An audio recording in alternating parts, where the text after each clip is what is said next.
Hello everybody, welcome to Setting the Scene. I'm your host David. Now this Setting the Scene is a little bit different and I'm going to explain why. Today's date is the 3rd of November. It's just 2 days ahead of the second lockdown here in the UK.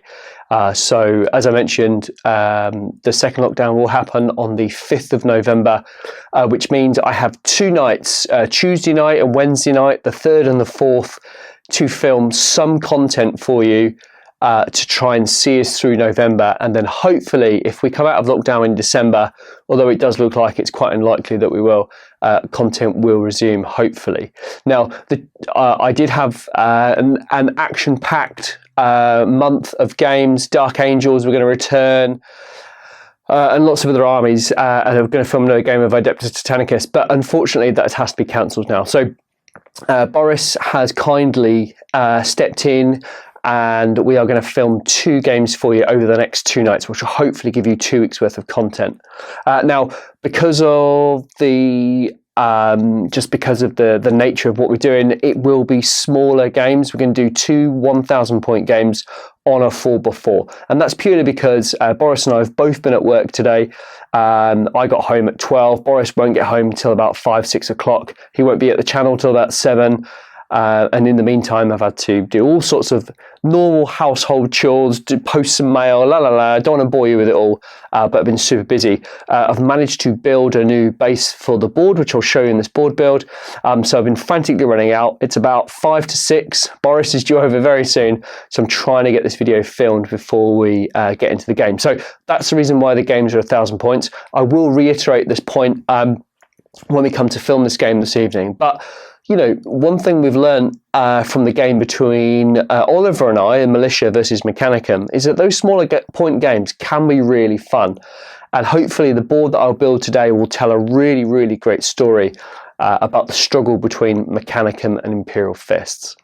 Now, we've had to do these in a rush, as I mentioned. I haven't even built my list, but I know it will include a Kragnos, a Kraus Venator, my double melter wielding Magos, and a load of Thalax. So whatever I can fit into 1,000 points, that's how many Thalax I'll have, plus the vehicles. Boris's list, I believe, I did look at it earlier. I think it's a Sakaran, a load of troops, and a HQ. I know that's super generic, but I don't remember the list. So let's get on to the board build.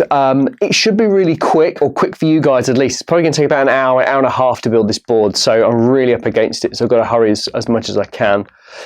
You will notice that the board here in front of me is the board left over from the Adeptus Titanicus game we had recently with Alistair and John. So I'm pretty much going to keep the same format, except we're going to replace this objective, or this larger building here, with the generator, which I cut from the Forge World tile. But what I have done is I've built a new baseboard. So if you can see this, piece of, I can never remember what it's called. Foamex is what it's called. If you can see this sheet of Foamex here, that's when I duct tape in the middle. I've just built a new one of these because I wanted it to cover the entire area pretty much.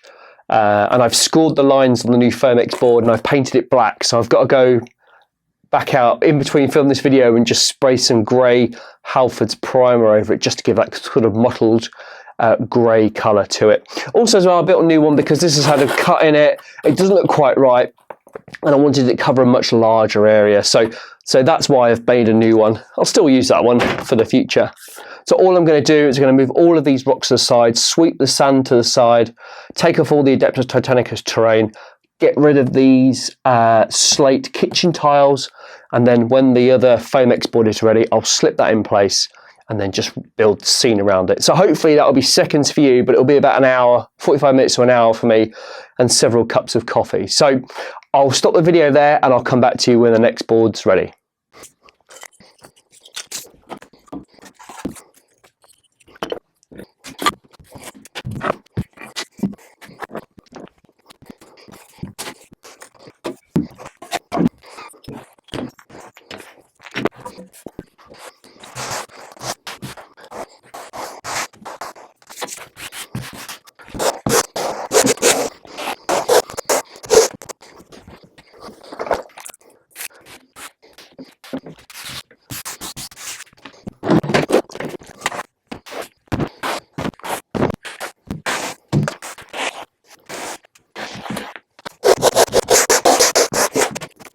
I'm back. As you saw, I swept away a lot of sand and I got rid of some of it because I didn't want the Foamex concrete sheet, I guess, I've made to sit on top of the sand. So I peeled a lot of it back, which, yes, sand is a massive, massive pain and I don't recommend it. However, it does scale really well. And if it was someone else's models coming over 3K game, I probably wouldn't use sand, but it's my models and Dan Porter's models, but he's okay about it. I've asked. He's okay. So the main objective is going to be the generator, which I cut from tile, which I mentioned, but I wanted to show you this concrete sheet I've made. It's not finished. I've got to paint it grey now, but all I've done is I cut, it's about 30 inches square from Foamex. And these squares, or the concrete tiles, I guess, they're 10 centimeters square. And I just marked it out, scored it with a Games Workshop mold line removal tool, really handy. It makes a really nice kind of 2-3 mil wide groove, which fits perfectly. And I've just painted it black with just normal household paint from B&Q. And that'll just sit on the board like that. And then I'll shove all the sand and the objectives around the thing. But I've got to go and spray it, so I just wanted to show you before and after. But it's literally just, it's a little bit wet in places, but I haven't got time to let it dry. And once the rattle can goes across the top of it, it'll be absolutely fine. So I'm going to do that, and I'll be back very soon. And there it is. I think you'll agree the difference is quite different. So obviously it was black, now it's grey, but it's a bit mottled. And to paint that from black to this grey took me about 20 seconds. So all I did was lay it up against the side of the house. It's outside at the moment, it's freezing cold, dark outside. And all I did was get the Halfords Grey primer and just across the front of it. And that is it. So it gives a nice mottled effect. It's still a little bit dark underneath because it will contrast really well with the orange sand, the red generator, and it gives us that contrast. Also, it matches the defence lines pretty well. Although they're painted in completely different paints, they match really, really well. And that's what we want. We want it to be believable that somewhere in this vast desert, a spot has been found, excavated, and oil or promethium or some gas substance or whatever has been found. It's being pumped at another location, and this is a storage tank for it. Now, we know we use this as the generator, but it could be a generator housing, which I guess it is at the front, but it could also be a turbine, or it could be a storage depot, whatever. Or it could be that there's a storage depot somewhere else, it's being pumped to here, it's generating electricity or power, whatever, and then that's being piped off somewhere else, or via cables, underground cables, overhead cables, whatever. And we're going to put a perimeter around it, and that will create a nice little fortified area within this vast desert.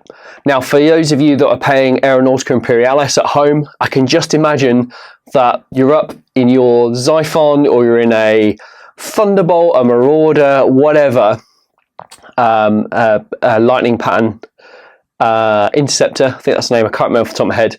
A lightning, yes.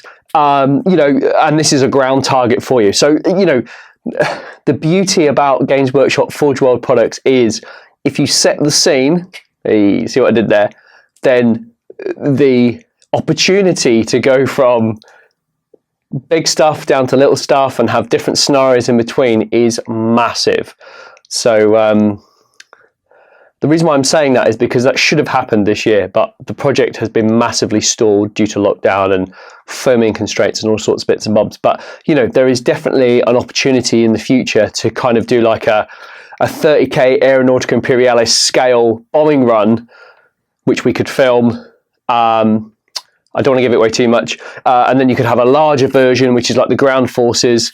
And then you could have aerial support coming over the top, because let's not forget, the new Games Workshop terrain has been produced recently, which is phenomenal. And it's virtually the same as the old Forge World tiles. So, you know, there's lots of opportunity to mirror those kind of games and link them together. Anyway, I don't want to give away everything. Okay, so this works perfectly. I'm going to tuck it under that sand there. I am going to put the whole thing on an angle. I don't want this to be perpendicular. So I want it slightly on the angle, and I want it in the middle. And the reason why is because sometimes in games, when you're facing an objective that dominates one side of the board, 34, just got to do maths in my head, it's hard to know how to negotiate. If you've got the big sun objective, your only option is to go round. So do you commit early? You know, are you aggressive? Do you hold back? Wait for your opponent to come forward? And that's going to be really interesting about this scenario. We've only got 1,000 points, which, if you can imagine, we're on a different, you know, we're on a 6 before, but we're on a different part of the board. Excuse me. There's something in the middle, and you kind of got to negotiate it to get the better advantage. There will be terrain around here. So, you know, playing these smaller games allows us to look at different opportunities within the game and how we best deal with them. Now, I'm not saying that our game from this will be the best way of dealing with it, but it might show a little bit of nervousness or a little bit of apprehension, or, you know, we're not quite sure about how to tackle it. So, you know, it's a massive line of sight. How do you deal with it? You've got to go around it. You can't generally go over it unless you've got jump infantry, although the Thalax can because they're a jetpack. But it's going to be really interesting. I'm going to put a little bit of height in the board as well. That'll come from the rocks. And then obviously we're going to use the defense line. So line of sight, when you get down, you know, if you're a Marine or a Thalax firing a bolter or a lightning gun, there is going to be cover, and it's how you deal with that cover. Anyway, waffled on for far too long. I'm now going to build the rest of the board.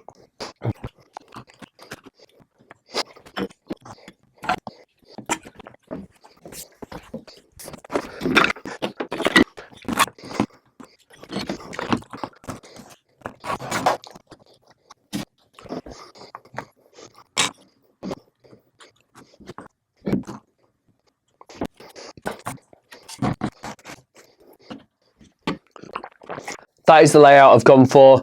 It's super simple. As you see, I did move the generator. It didn't quite work where it was. You know, my option now is to move the whole thing, but I quite like it at an angle.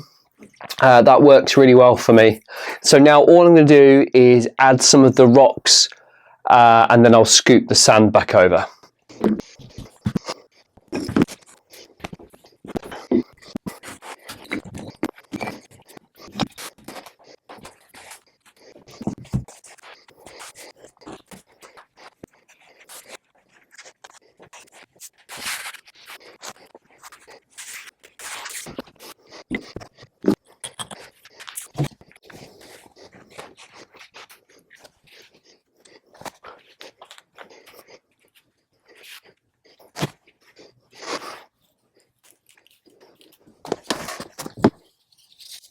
All right, we're nearly there now. You can see I've just scooped the sand up. It heaps up beautifully against the front of the defense lines there. It's almost like it's fighting its own battle by keeping the sand at bay. So I really like that kind of, I don't know if you can call sand against a barricade a narrative, but I do kind of like that. It's pretty cool. So all I've done again is, when you get this sand, it's full of big chunks of, God knows what it is, dried sand or whatever. So I've just sieved that out, and I use that just to add a little bit of texture, because if not, it just looks like one continuous mass of sand, which is no fun for anyone. Just going to put a little in here just to give it a bit of crunchy texture, I guess. Same sort of thing.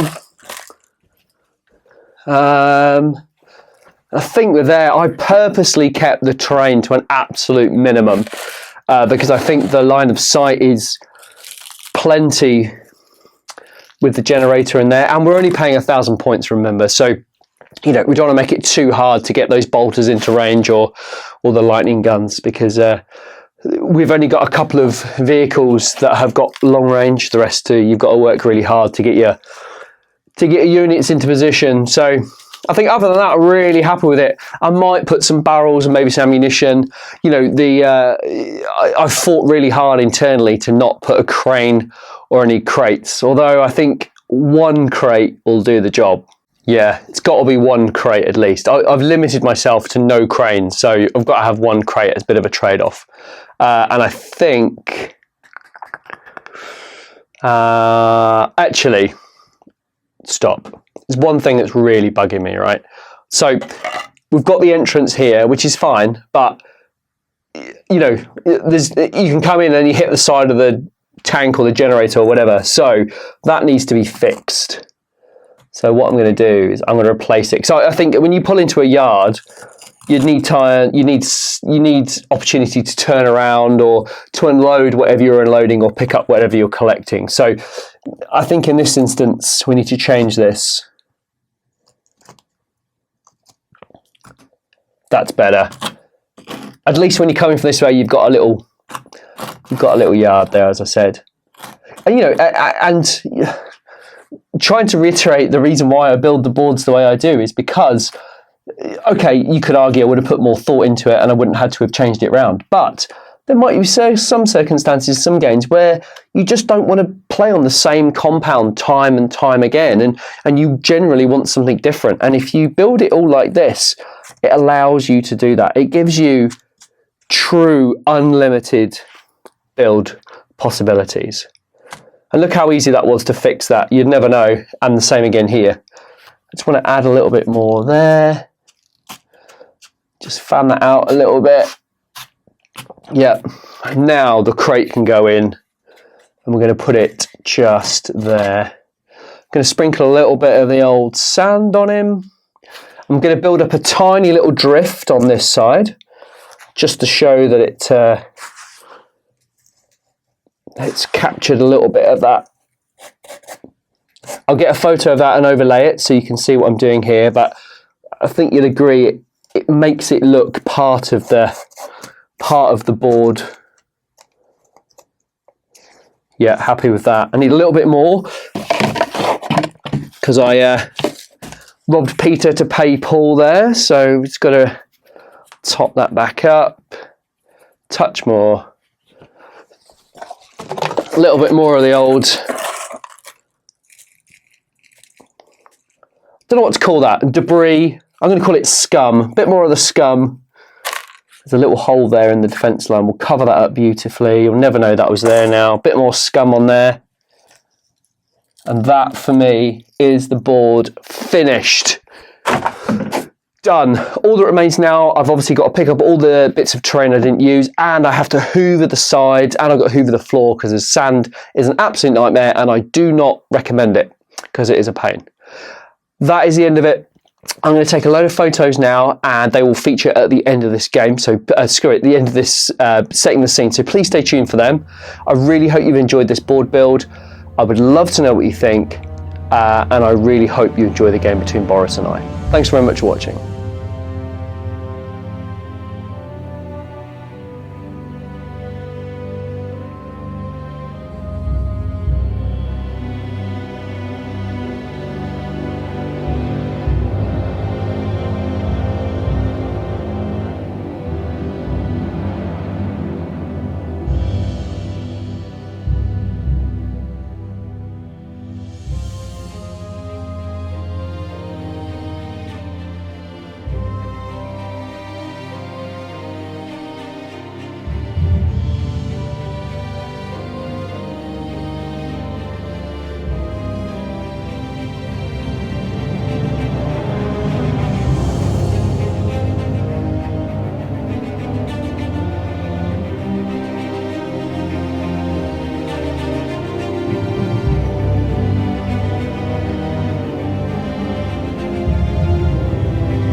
It is not my intention to be a president, but it is the people who appointed me to be the president. حتى تتطهر البلد من الدنس والنجس، لا يمكن نسمح لليبيا تضيع بين ايدينا بدون مبرر في خوض الباطل. Alcuni clausole di alcuni trattati di pace.